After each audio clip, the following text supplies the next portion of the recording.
Merci à tous, merci aux organisateurs et merci surtout de me donner l'occasion donc de présenter ce manuscrit qui est tout à fait exceptionnel. D'abord par cette matérialité, puisque comme vous pouvez le voir, nous avons affaire à un véritable géant, un géant qui, sur l'image, en fait, vous ne vous en rendez pas compte parce que vous n'avez que 8% du manuscrit originel, mais si vous regardez un autre fragment du même manuscrit qui se trouve au Caire, là, vous vous rendez compte qu'on avait affaire à un véritable monument.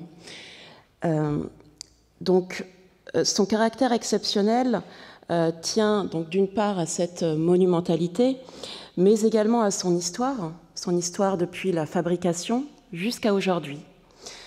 D'abord, des origines mystérieuses, on ne sait pas quand il a été écrit, on ne sait pas où, on ne sait pas par qui, ni par qui il a été commandité.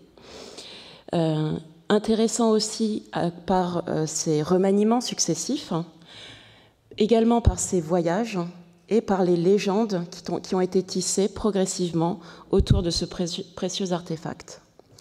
Que reste-t-il de ce manuscrit ? Nous identifions des morceaux à la Bibliothèque nationale de France, à la bibliothèque du duc de Saxe-Gotha en Allemagne, une grande partie à la Bibliothèque nationale d'Égypte, au Caire, une autre partie au Musée des arts turcs et islamiques à Istanbul, et enfin un feuillet à Détroit, à l'Institut des arts. Donc au total, nous avons plus de 900 feuillets. Mais ces feuillets n'appartiennent pas tous à la même strate, ni au même objet originel. Nous avons affaire à un manuscrit composite qui a été complété au cours du temps. Au total, on distingue 4 types de feuillets, A, B, C et D. La répartition de ces feuillets dans les collections actuelles est significative pour l'histoire du manuscrit. D, par exemple, n'est présent qu'au Caire. Et sa présence est justifiée par un colophon qui indique que les feuillets ont été insérés pour combler les manques du manuscrit de la mosquée de Amr en 1830, sur l'ordre de Mohammed Ali. La partie B, quant à elle, se trouve surtout à Istanbul, un peu au Caire, un peu à Paris et à Détroit. La partie A est au Caire, à Paris, Gotha, et 3 feuillets se trouvent à Istanbul. L'histoire des collections de Paris, de Gotha et du Caire, révèle que les feuillets des 3 strates, A, B et C, proviennent de la mosquée de Amr, où ils étaient conservés au début du XIXe siècle. D'où le nom qu'ils portent, Codex Amrensis 22. Le numéro se réfère simplement à une liste des manuscrits de même provenance, donc de la mosquée de Amr, qui ont été rangés, numérotés par type d'écriture. On trouve des traces de restauration plus anciennes, identiques sur les 3 strates, A, B et C. Des réclames en bas du verso de chaque feuillet et la répétition du texte au début des rectos. Ces additions datent probablement d'une période entre le XVIe et la fin du XVIIIe siècle, puisqu'elles apparaissent également sur un papier de restauration occidentale. Elles montrent que ces feuillets étaient réunis, probablement reliés, en un même manuscrit. Était-il déjà dans la mosquée de Amr ? À ce moment-là, nous ne le savons pas. La partie d'Istanbul, quant à elle, se trouvait à Sainte-Sophie au début du XXe siècle, avant d'intégrer le musée Thième, et de perdre un feuillet qui s'envole à Détroit.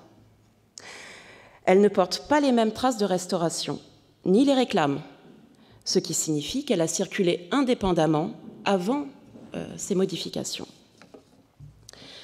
Comment en est-on arrivé à ce manuscrit composite ? Là, nous allons creuser un peu plus et tenter de situer dans le temps et dans l'espace ces différentes strates en exploitant les détails de l'écriture, du support, des décors et du texte. Puis on cherchera à comprendre comment elles se sont confondues puis dispersées dans les lieux où nous les trouvons aujourd'hui. Mais commençons par l'origine, le Codex Amrensis 22a, la partie la plus ancienne. Elle est copiée sur parchemin. Pour obtenir un feuillet de ce manuscrit, il fallait une peau d'animal entière. Donc on estime que pour produire le volume complet, qui devait avoir environ 650 feuillets, il fallait un troupeau de bétail d'à peu près 650 individus.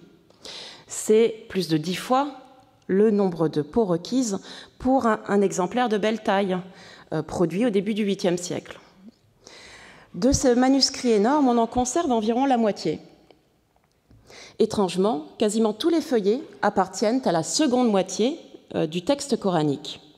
Peut-être cela veut-il dire qu'il était divisé à un moment de son existence, peut-être à l'origine ou peut-être à une phase de restauration, qu'il était divisé en 2 volumes.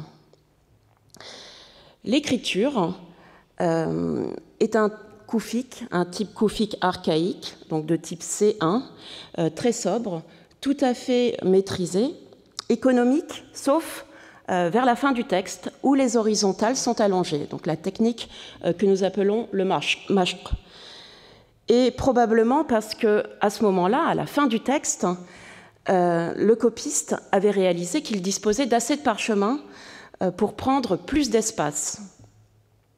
Certains détails de la mise en page, comme notamment le désir de faire coïncider les verticales et les horizontales, évoquent d'autres manuscrits, en particulier celui-ci, dont on pense que l'écriture est d'époque omeyyade. Les décors entre les sourates et les groupes de versets évoquent également ce vocabulaire omeyyade, d'inspiration architecturale et végétale notamment, mais d'une façon certainement moins soignée et sans or, effectivement. Mais cela veut-il dire que le manuscrit n'est pas omeyyade, mais abbasside? Là, je pense qu'il y a une question importante. Est-ce que l'on peut faire vraiment la différence entre un manuscrit omeyyade et un manuscrit abbasside? N'y a-t-il pas également un paramètre régional, un paramètre qui pourrait expliquer le choix des couleurs? Adolphe Groman évoquait en particulier la ressemblance avec la palette tricolore des manuscrits coptes. Le texte ne comporte pas de variante comparée aux autres manuscrits et s'accorde avec le texte dit osmanique. Si on le compare avec les variantes traditionnelles régionales de ce texte osmanique, notre manuscrit s'accorde particulièrement avec une tradition médinoise dans le rasm et la séparation des versets. On trouve également quelques diacritiques, des diacritiques indiqués de façon sporadique. Le qaf est notamment indiqué avec un tiret en dessous, mais comme vous pouvez le constater, le texte ne porte aucune voyelle. Une datation dans la première moitié du 8e siècle me semble probable, sans pour autant exclure une date légèrement postérieure. L'analyse par le carbone 14, effectuée en 2012 par le Centre de recherche et de restauration des musées de France, confirme cette hypothèse de datation, mais ne tranche pas entre l'appartenance omeyyade et l'appartenance abbasside. Passons maintenant à la seconde strate des feuillets. Ils appartiennent en réalité à un autre manuscrit, un manuscrit qu'on trouve aujourd'hui majoritairement à Istanbul, toujours sur parchemin, aux dimensions légèrement plus grandes que l'ancien, mais avec la même mise en page. Le parchemin présente une particularité intéressante.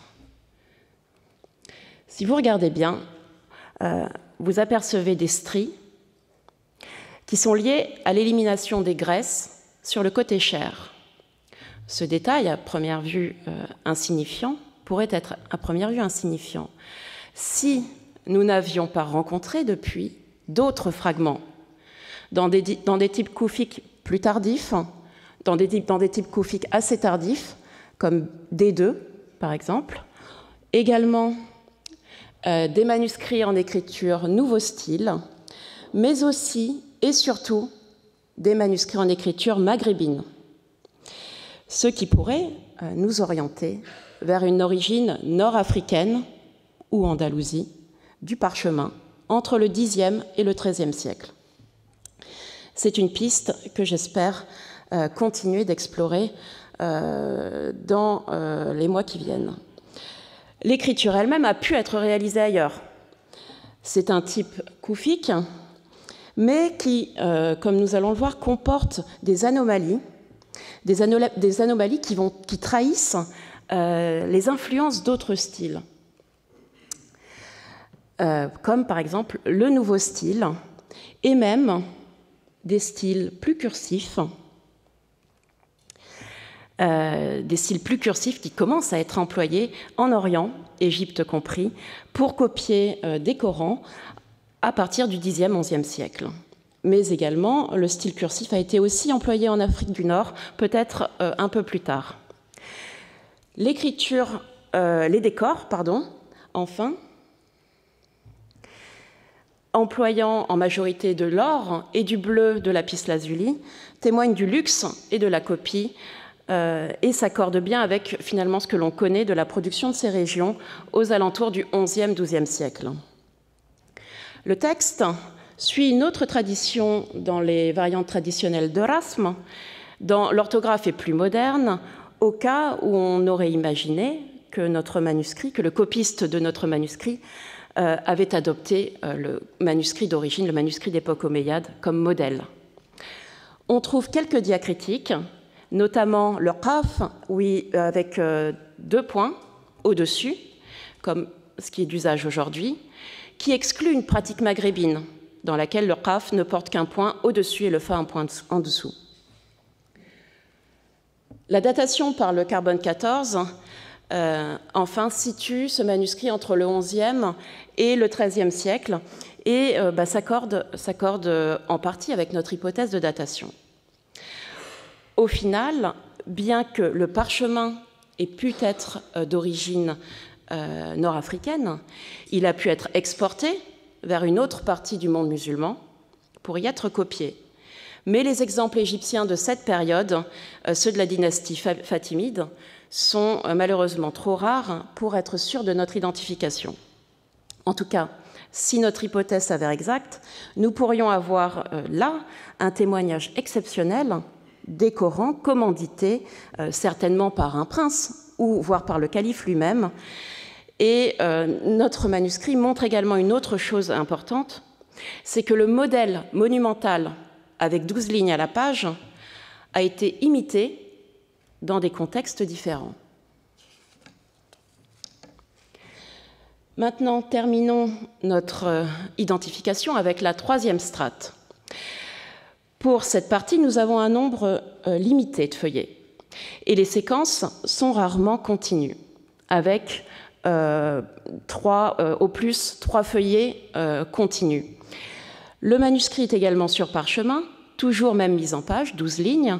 L'écriture est ici plus dessinée qu'autre chose et on rencontre certaines habitudes courantes dans les écritures du XIe siècle et plus tard. Pour cette phase, il n'y a ni décor ni séparateur de versets. Le texte s'adapte complètement, parfaitement avec les parties manquantes de la phase A, donc de la phase originelle. Au contraire, si on le compare à la phase B, on trouve des chevauchements.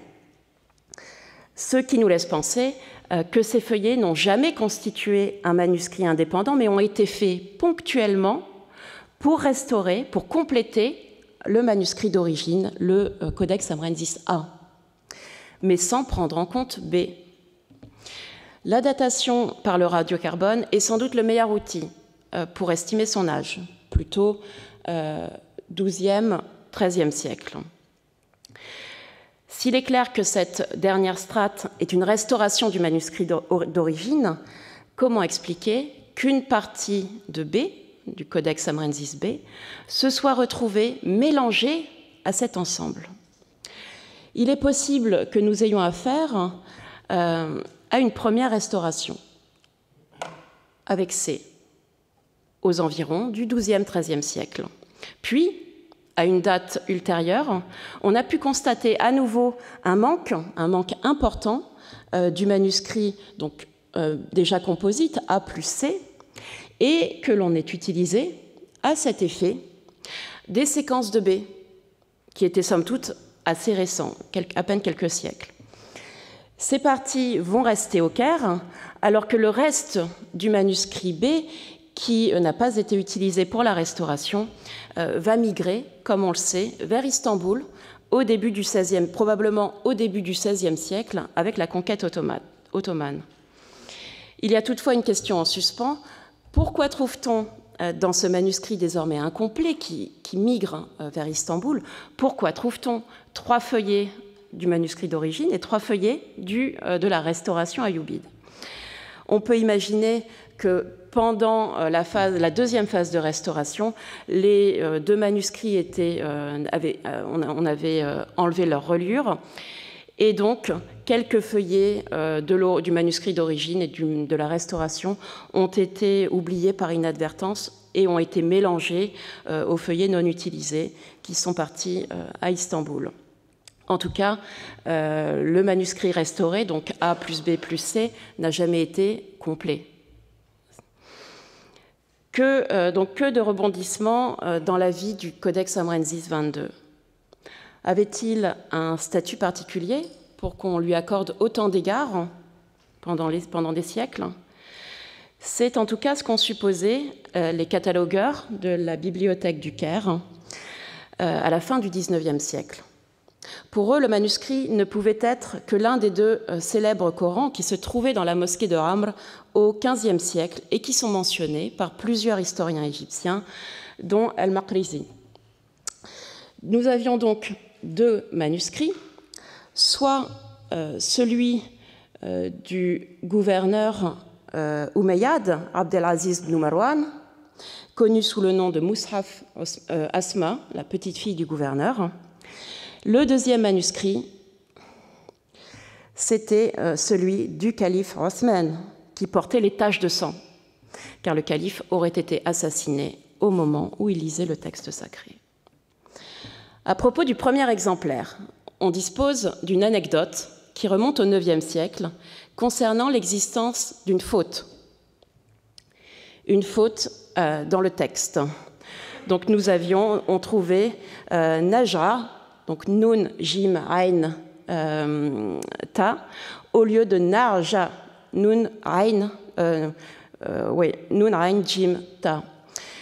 Et cette faute aurait été corrigée sur ordre du gouverneur. Il se trouve que par chance, nous conservons le feuillet avec le passage en question. Je vois que tout le monde veut savoir. Est-ce que nous avons donc l'exemplaire commandité par Abdelaziz? Et il n'y a visiblement pas de faute corrigée. On voit bien un grattage au verset suivant. Donc, le premier terme encadré est donc l'occurrence qui aurait dû être corrigée, mais donc pas de correction. Et on voit par contre donc un grattage sur le même mot au verset suivant, où finalement le copiste a dû oublier l'affixe K et a corrigé, s'est autocorrigé, mais finalement rien à voir avec la correction qui est mentionnée dans l'anecdote. Donc si l'on se base sur cet élément, il ne semble pas s'agir du codex d'Asma, bien que l'on ait des indices qui renvoient à une production omeyyade, peut-être d'origine égyptienne. Et ce sont ces indices qui ont amené le savant russe Chebounin, au début du XXe siècle, à identifier éventuellement ce manuscrit au codex d'Asma. Les conservateurs de la Bibliothèque nationale d'Égypte semblent cependant s'être tournés vers une autre piste, car depuis 2017, le manuscrit a été fraîchement restauré et il est devenu officiellement le codex du calife Othman. Il n'y a pas plus d'indices en faveur de cette attribution, aucune note, aucun colophon apocryphe, comme cela existe dans d'autres manuscrits, et ce qu'il reste de la copie, par ailleurs, j'ai fini, ne porte aucune tache de sang. Mais le codex de Haussmann est sans doute plus prestigieux. Et notre manuscrit, avec sa taille monumentale, est bel et bien un candidat légitime si on le compare aux deux autres célèbres copies de même taille attribuées au calife Haussmann. Ces trois copies ont parallèlement fait l'objet d'une étude comparative par le professeur Desroches, qui a proposé de les attribuer à un patronage abbasside, celui du calife al-Mahdi. Mais comme nous avons vu avec notre partie B, des manuscrits de cette dimension, avec la même mise en page, ont été produits à des époques bien différentes. Et je serais d'avis de considérer notre manuscrit A comme appartenant à un contexte plus ancien que les deux autres, et un contexte probablement omeyyade. En définitive, on s'aperçoit que les tentatives d'identification exploitant les récits littéraires donnent lieu à diverses hypothèses. Si l'identité des commanditaires à l'origine de ces manuscrits reste aujourd'hui mystérieuse, les méthodes d'analyse historique qui exploitent les caractéristiques matérielles et textuelles, méthodes que nous avons brièvement illustrées dans cette communication, ces méthodes nous permettent d'éclairer un peu plus les origines de ces copies et leur histoire à travers le temps et l'espace. Merci.